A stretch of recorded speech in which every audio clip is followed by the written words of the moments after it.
poziv predsjednika Republike Josipa Broza Tita, generalni sekretar Generalnog narodnog kongresa Socijalističke narodne arapske libijske džamahirije, pukovnik Muamer El Gaddafi sa suprugom, boravio je od 21. do 25. juna u zvaničnoj i prijateljskoj posjeti Jugoslaviji.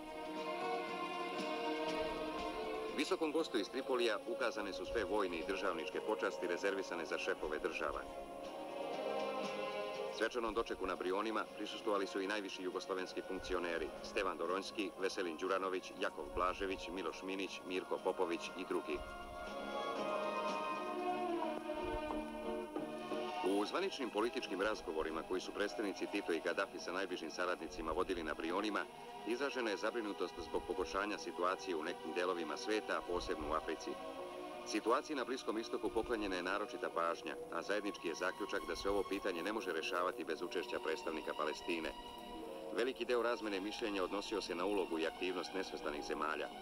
Posebna pažnja posvećena je daljem proširenju već uspešne jugoslovensko-libijske saradnje. Na svečanoj večeri predsjednik Tito je rekao da se ne može govoriti o miru na Bliskom istoku bez povlačenja Izraela sa okupiranih teritorija. Predsjednik Tito je posebno istakao važnost očuvanja i jačanje jedinstva nesvrstanih uz uspostavljanje pravednijih međunarodnih ekonomskih odnosa. Pukovnik Gaddafi se u potpunosti složio s koncepcijama svog domaćina i izrazio zadovoljstvo zbog razvoja odnosa između Jugoslavije i Libije.